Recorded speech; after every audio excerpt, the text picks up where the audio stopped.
నా నేనండి మీ నాగశ్రీని మాట్లాడుతున్నాను. ఎలా ఉన్నారు అందరూ? అందరూ బాగున్నారు అనుకుంటున్నానండి. అందులో నేను ఉండాలి. ఈరోజు చిన్న టాపిక్‌తో మీ ముందుకొచ్చానండి. ప్రెగ్నెన్సీలో జర్నీ చేయొచ్చా? లేదా? అనే టాపిక్‌తో మీ ముందుకొచ్చానండి. టాపిక్‌లోకి వెళ్ళబోయే ముందు నా చిన్న రిక్వెస్ట్ అండి. ప్లీజ్ అండి నా ఛానల్‌ని సబ్స్క్రైబ్ చేయండి, షేర్ చేయండి, వీడియోకి కామెంట్ పెట్టండి. ప్లీజ్ అండి నా రిక్వెస్ట్‌ని యాక్సెప్ట్ చేయండి అందరూ. వీడియోలోకి వెళ్దామండి. అందరికీ లేడీస్‌కి ఉండే డౌట్ అండి. ప్రెగ్నెన్సీలో జర్నీ చేయొచ్చా లేదా అనే డౌట్ అండి. వీడియోలోకి వెళ్ళబోయే ముందు నేను ఒక చిన్న స్టోరీ చెప్తానండి. అది నాది. ఏంటంటే ప్రెగ్నెన్సీలో జర్నీ చేయొచ్చా అని అడుగుతున్నారు కదా. ప్రెగ్నెన్సీలో జర్నీ 8 నెలల వరకు నేను చేశానండి.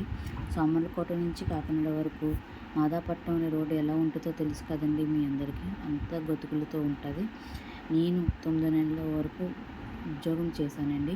ప్రతిరోజు ఆటోలో వెళ్ళేదాన్ని వచ్చేదాన్ని. ఒక్కోసారి టైం అందుకోకపోతే బైక్ మీద కూడా వెళ్ళేదానండి. ఇది నా యొక్క అనుభవం అండి. అలాగే కొందరు అనుభవాలు చెప్తానండి. ప్రెగ్నెన్సీలో జర్నీ చేయొచ్చా లేదా అనేది కొందరికి బాడీ సిచ్యువేషన్ బట్టి, రిపోర్ట్స్ని బట్టి, స్కానింగ్ని బట్టి ఉంటుందండి. వాళ్ళకంతా కండిషన్ అంతా నార్మల్గా ఉండి, టోటల్ స్కానింగ్ నార్మల్గా ఉండి, ఎలాంటి ఇబ్బంది లేకుండా ఉంటే వాళ్ళు జర్నీ చేయొచ్చండి. అలాగే ప్లెజెంటా సర్వికల్ లెంత్ కూడా ఎక్కువగా ఉండి ప్రెగ్నెన్సీలో బెడ్ రెస్ట్ ఇవ్వకపోతే మీరు చాలా హ్యాపీగా జర్నీ చేయొచ్చండి. అలా చేయొచ్చు అనేవాళ్ళు చాలా అదృష్టవంతులండి ఫస్ట్ ఆఫ్ ఆల్. కాకపోతే ఏంటంటే అండి, ఈ 8వ నెల అన్నది అతి జాగ్రత్తగా ఉండాలండి. ఆ టైంలో కనుక జర్నీలు చేస్తే పొట్ట నొప్పి వస్తుందండి.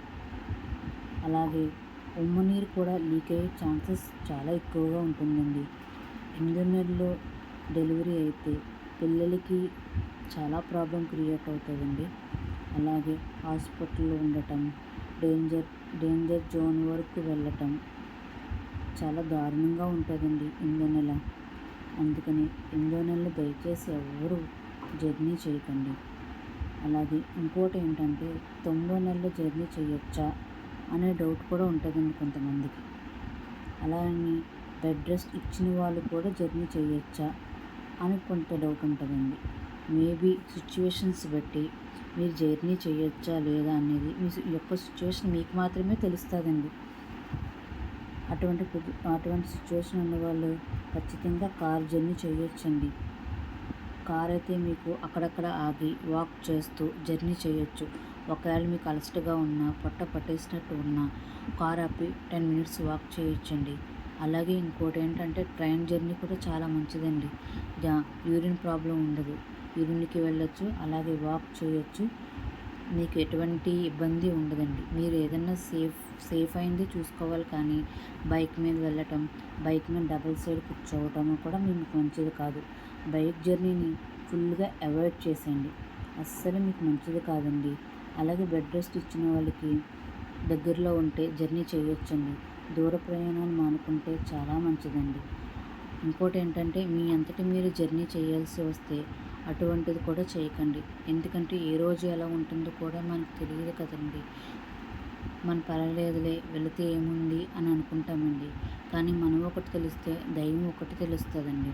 కానీ మీరు ఈ ప్రెగ్నెన్సీలో ఎంత జాగ్రత్తగా ఉంటే మీకు చాలా మంచిదండి. మీరు బేబీ పొజిషన్ని అన్నీ చూసుకొని జర్నీ చేయాలండి. ఎలా పడితే వాళ్ళు జర్నీ చేయకూడదు. కొంతమంది ప్రసవం వరకు వచ్చి బిడ్డని ఎత్తుకునే పొజిషన్లో ఉంటామండి. ఆ పొజిషన్ ఎవ్వరికీ రాకూడదని ఆ దేవుణ్ణి కోరుకుందామండి. ఇటువంటి వీడియోలు చూసి చాలా బాధపడతానండి. 9 నెలలు మోసి పిల్లని ఎత్తుకోలేని సిచ్యువేషన్స్ కొంతమందికి వస్తాయి చూడండి. అది తట్టుకోలేని బాధ అండి. అందుకని చెప్తున్నాను, ఈ 8 నెలలు మీరు ఎంత జాగ్రత్తగా ఉంటే మీకు అంత మంచిది. అలాగే మీ పుట్టబోయే పిల్లలు కూడా మంచిదండి. ఇంకొకటి ఏంటంటే ఒకవేళ మీరు ఫ్లైట్ జర్నీ ఉన్న వాళ్ళైతే డాక్టర్ని సజెస్ట్ తీసుకొని జర్నీ చేయండి. మీరు ఎలా పడితే అలా జర్నీలు చేసేసి అలసిపోతారు కదండి. పొట్ట నొప్పి వచ్చినా ఇబ్బంది. ఆ టైంలో మనం ఎవ్వరికీ చెప్పుకోలేమండి.